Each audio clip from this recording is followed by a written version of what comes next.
Dears, welcome back to Arcanex. So, gas laws and mole concept എന്ന് പറയുന്നത് നിങ്ങളുടെ ഏറ്റവും പ്രധാനപ്പെട്ട നാലാമത്തെ ചാപ്റ്ററിലെ ടഫ് ആയിട്ടുള്ള കുറച്ച് ക്വസ്റ്റ്യൻസ്. വാതക നിയമങ്ങളും മോൾ സങ്കല്പനവും എന്നുള്ള ചാപ്റ്ററിലെ ഏറ്റവും ടഫ് ആയിട്ടുള്ള chapter.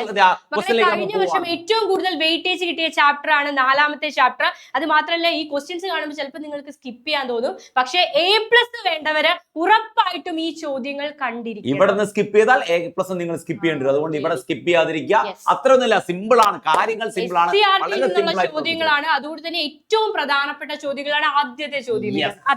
How many moles of nitrogen and hydrogen are required to produce 6 mole of ammonia? നൈട്രജനും ഹൈഡ്രജനും റിയാക്ട് ചെയ്ത് അമോണിയ ഉണ്ടാവുന്ന ഒരു ഇക്വേഷൻ നമുക്കറിയാം അല്ലേ? ഒന്ന് പറഞ്ഞ N2 + 3H2 നൈട്രജനും ഹൈഡ്രജനും കൂടെ കൂടി ചേർന്നിട്ട് ആരുണ്ടാകുന്നു? അമോണിയ ഉണ്ടാകുന്നു. 2 മോൾ അമോണിയ ഉണ്ടാകുന്നു. ഇതാണ് ഇക്വേഷൻ അല്ലെ? അവർ ചോദിച്ചിരിക്കുന്നത് 6 മോൾ അമോണിയ ഉണ്ടാകണമെങ്കിൽ ശ്രദ്ധിക്കണേ, 6 മോൾ അമോണിയ ഉണ്ടാവണമെങ്കിൽ എത്ര മോൾ നൈട്രജൻ എടുക്കണം, എത്ര മോൾ ഹൈഡ്രജൻ എടുക്കണം എന്നുള്ളതാണ് ക്വസ്റ്റ്യൻ. അപ്പൊ ഇവിടെ 1 മോൾ നൈട്രജനും ഇതിന്റെ ഫ്രണ്ടിലുള്ള നമ്പർ ആണ് 1 മോൾ നൈട്രജനും 3 മോൾ ഹൈഡ്രജനും കൂടി ചേർന്നിട്ടാണ് എന്തുണ്ടാകുന്നത്? 2 മോൾ അമോണിയ. അങ്ങനെയാണെങ്കിൽ നിങ്ങളോട് ചോദിച്ച ചോദ്യം 6 മോൾ അമോണിയ ഉണ്ടാകണമെങ്കിൽ എത്ര ഹൈഡ്രജൻ വേണം, എത്ര മോൾ നൈട്രജൻ വേണം? ആദ്യം നമ്മൾ അതിന്റെ സിമ്പിൾ ആയിട്ടുള്ള സാധനം പറഞ്ഞു കൊടുക്കും. വളരെ സിമ്പിൾ ആയിട്ടുള്ള ഒരു കാര്യം, ഇത് എങ്ങനെ പ്രോബ്ലം ചെയ്യാം, എങ്ങനെ സോൾവ് ചെയ്യാം എന്ന് ഏറ്റവും സിമ്പിൾ ആയിട്ട് പറഞ്ഞു തരാണ്. ടെക്സ്റ്റ് ബുക്കിലൊക്കെ കണ്ടാൽ ഭയങ്കര കോംപ്ലിക്കേഷൻ ആയിരിക്കും. ശരിക്കും ഇത് പ്ലസ് 1 കോൺസെപ്റ്റ് ആണ്. പ്ലസ് 1 നിങ്ങൾ പഠിച്ചു തുടങ്ങുന്ന ഒരു സാധനമാണ്. ഈ ഒരു ചാപ്റ്ററിൽ പുതുതായിട്ട് ആഡ് ചെയ്ത ഏറ്റവും പ്രധാനപ്പെട്ട ഒരു കാര്യമാണ്. അപ്പൊ നമുക്ക് നോക്കാം. നമ്മൾ ഈ ചെറിയ ക്ലാസ്സിൽ ഈ പെൻ വാങ്ങുന്ന കണക്ക് പഠിച്ചിട്ടുണ്ട് അല്ലെ? ഞാൻ ചോദിക്കട്ടെ, ഇപ്പൊ 5 പെന്നിന്റെ വില 10 രൂപയാണെന്ന് പറഞ്ഞ 5 പെന്നിന് 10 രൂപയാണ് വിലയെ. അങ്ങനെയാണെങ്കിൽ ഒരാൾ നിങ്ങളോട് ചോദിക്കുക 7 പേനയുടെ വില കണ്ടുപിടിക്കാൻ വേണ്ടിട്ട് പറഞ്ഞു. എത്ര രൂപയാണ്, എത്ര പ്രൈസ് ആണെന്ന് കണ്ടുപിടിക്കാൻ വേണ്ടി നിങ്ങൾ എങ്ങനെയാ ചെയ്യാ? എത്ര രൂപ നിങ്ങൾ കൊണ്ടുപോയാൽ 7 പെന്ന് കിട്ടുന്ന ചോദ്യം. ഒരു പെന്നിന്റെ വില അറിഞ്ഞാലേ നമുക്ക് 7 പെന്നിന്റെ വില കണ്ടുപിടിക്കാൻ പറ്റുള്ളൂ. അപ്പൊ ആദ്യം നമ്മൾ ഒരു പെന്നിന്റെ വില കണ്ടുപിടിക്കണം. ഒരു പെന്നിന്റെ വില എങ്ങനെ കാൽക്കുലേറ്റ് ചെയ്യാം? ഈ 10/5 ചെയ്താൽ മതി. 5 പേനയ്ക്ക് 10 രൂപ. അങ്ങനെയാണെങ്കിൽ ഒരിടത്തിന് കണ്ടുപിടിക്കാൻ 10/5 2 രൂപ എന്ന് നിങ്ങൾക്ക് കിട്ടും. ഒരു പേനയ്ക്ക് 2 രൂപയാണെങ്കിൽ 7 പേനയുടെ വില എങ്ങനെയാ മക്കൾ കണ്ടുപിടിക്കുക? 7 പേനയുടെ ഒരു പേനയുടെ വില 2, 7ന്റെ കണ്ടുപിടിക്കാൻ 2 × 7 14. ഇവിടെ 6 പേനയുടെ ആണെങ്കിൽ 2 × 6 12 എന്ന് വരും. 5 ആണെങ്കിൽ 2 × 5 ചെയ്യാം. ആ ഒരു കാര്യം മനസ്സിലുണ്ടല്ലോ. ഈ പേന കണക്ക് അറിയാമെങ്കിൽ നിങ്ങൾക്ക് ഏത് പ്രോബ്ലം ഈസി ആയിട്ട് ഇത് മനസ്സിലങ്ങ് വെക്കുക. നമ്മൾ 5 പെന്നിന് 10 രൂപയാണെങ്കിൽ ഒരു പെന്നിന് എത്രന്ന് കണ്ടുപിടിക്കുന്ന മെത്തേഡില്ലേ, അത് മനസ്സിലുണ്ടെങ്കിൽ ഏത് പ്രോബ്ലം, ഇതുമായിട്ട് ബന്ധപ്പെട്ട ഏത് പ്രോബ്ലവും മക്കൾക്ക് ചെയ്യാൻ പറ്റും. അപ്പൊ നമ്മൾ ഇനി അമോണിയയുടെ കേസിലേക്ക് വരികയാണ്. അപ്പൊ നമ്മുടെ കയ്യിൽ നൈട്രജനും ഹൈഡ്രജനും കൊണ്ട് അമോണിയാണ് ഉണ്ടാക്കിയെടുക്കേണ്ടത്. അപ്പോ നമുക്ക് നോക്കാം. 2 മോൾ അമോണിയ പ്രൊഡ്യൂസ് ചെയ്യണമെങ്കിൽ എത്ര മോൾ നൈട്രജൻ വേണം? 1 മോൾ നൈട്രജൻ വേണം. ഒറ്റ മോൾ നൈട്രജൻ ഉണ്ട്. അപ്പൊ 2 മോൾ അമോണിയ ഉണ്ടാകണമെങ്കിൽ 1 മോൾ നൈട്രജൻ ആണ് വേണ്ടത്. പേന പാര, ഇവിടെ അമോണിയാണ് നമ്മുടെ പേന. അപ്പൊ 1 മോൾ നൈട്രജൻ വേണം. അങ്ങനെയാണെങ്കിൽ ഇനി നിങ്ങൾ കണ്ടുപിടിക്കേണ്ടത് എന്താ? 1 മോൾ അമോണിയ ഉണ്ടാക്കണമെങ്കിൽ എത്ര മോൾ നൈട്രജൻ വേണം കണ്ടുപിടിക്കണം. നമുക്ക് 6 മോൾ, 6 പേനയുടെ വില എന്ന് പറയുന്ന പോലെ 6 മോൾ നൈട്രജന്റെ കണ്ടുപിടിക്കേണ്ടത്. അതിന് നമുക്ക് എന്തറിയണം? 1 മോളിന്റെത് അറിയണം. സോ നമ്മള് ഒരു പേനയുടെ വില കണ്ടുപിടിച്ചത് 1 മോൾ അമോണിയ ഉണ്ടാവണമെങ്കിൽ 1 മോൾ അമോണിയ ഉണ്ടാവണമെങ്കിൽ എത്ര മോൾ നൈട്രജൻ വേണം? 1/2 മോൾ. ഇവിടെ നമ്മള് 10/5 ചെയ്തത്. അതേപോലെ ഇവിടെ എന്ത് ചെയ്യണം? 1/2. 1/2 എന്ന് പറഞ്ഞാൽ 0.5 അല്ലെ 1/2 ഇട്ട് നിങ്ങൾക്ക് വേണമെങ്കിൽ അങ്ങനെ വേണേലും ചെയ്യാം. അതായത് 1 മോൾ അമോണിയ ഉണ്ടാക്കണമെങ്കിൽ 0.5 മോൾ നൈട്രജൻ വേണം. സിമ്പിൾ ആയിട്ട് 1 മോൾ അമോണിയ ഉണ്ടാക്കണമെങ്കിൽ എത്ര? 0.5 മോൾ നൈട്രജൻ വേണമെന്ന് കിട്ടിയില്ലേ? അപ്പൊ 1 മോളിന്റെ നിങ്ങൾക്ക് അറിയാമെങ്കിൽ നിങ്ങൾക്ക് 5 മോളോ 6 മോളോ 8 മോളോ 10 മോളോ എന്ത് വേണമെങ്കിലും ചെയ്യാം. അപ്പൊ ഇവിടെ നമുക്ക് 6 മോളാണ് ചെയ്യേണ്ടത്. 1 മോളിന്റെ 0.5 ആണെങ്കിൽ 6 മോളിന്റെ കണ്ടുപിടിക്കാൻ × 6 ചെയ്യുക. 3 മോൾ നൈട്രജൻ. ക്ലിയർ അല്ലേ? ഓക്കെ അല്ലേ? ഇതിന്റെ ഒരു സ്ക്രീൻഷോട്ട് എടുക്കുക. എന്നിട്ട് നിങ്ങൾ ഇതിന്റെ, അല്ലെങ്കിൽ നമുക്ക് ഇതിന്റെ എന്തെടുക്കാം? ഡ്യൂപ്ലിക്കേറ്റ് എടുക്കാം. ഓക്കെ. അപ്പൊ മക്കളെ, ഇത് മിസ്റ്റർ റബ്ബിയാണ്. നിങ്ങൾ സ്ക്രീൻഷോട്ട് എടുത്തല്ല? ഓക്കെ അല്ലേ? സ്ക്രീൻഷോട്ട് എടുത്ത് വെക്കുക. ഇതൊന്ന് റബ്ബിയാണ്.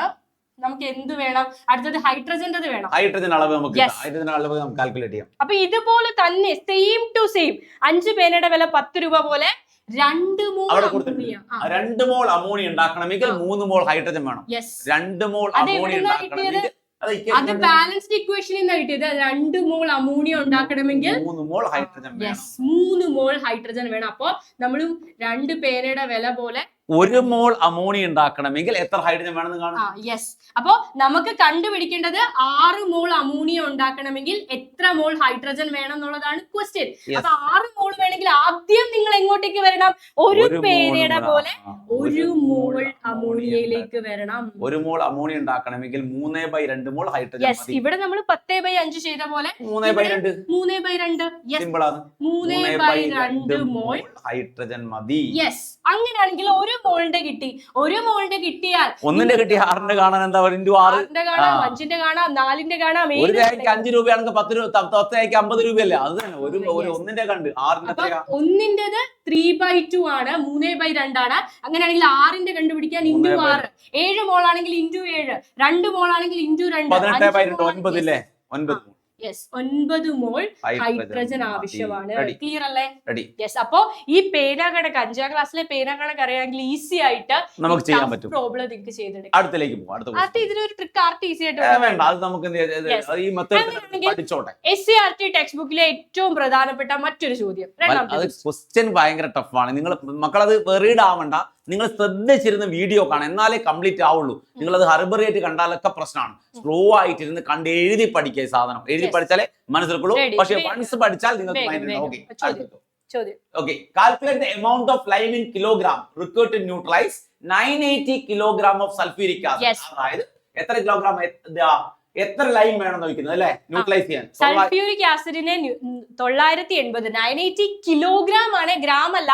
കിലോഗ്രാം സൾഫ്യൂരിക് ആസിഡിനെ ന്യൂട്രലൈസ് ചെയ്യണമെങ്കിൽ എത്ര കിലോഗ്രാം ലൈം ആവശ്യമാണ്? Calcium hydroxide. അപ്പൊ ചില കുട്ടികൾ ചോദിക്കും ഇതിന്റെ ഇക്വേഷൻ ഒക്കെ ഞങ്ങൾക്ക് എങ്ങനെ അറിയാം? ഇത് SCERT ടെക്സ്റ്റ് ബുക്കിലുള്ള ഇക്വേഷൻ ആണ്, അതുകൊണ്ട് ക്വസ്റ്റ്യൻ പേപ്പറിൽ തരണമെന്ന് യാതൊരു നിർബന്ധമില്ല മക്കളെ. ടെക്സ്റ്റ് ബുക്കിലുള്ളതാണ്, നമ്മൾ ചെയ്തേ പറ്റൂ.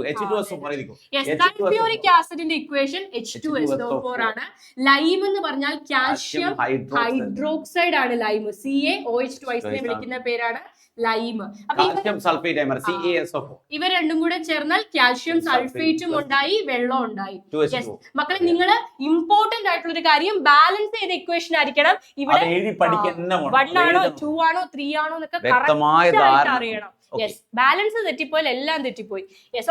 ഇതിൽ നമുക്ക് ഇത് രണ്ട് പറയുന്നുള്ളൂ. ഇവരെ പറ്റി നിങ്ങൾ ഇവരെ പറ്റി നമ്മൾ ചോദിക്കുന്നേയില്ല.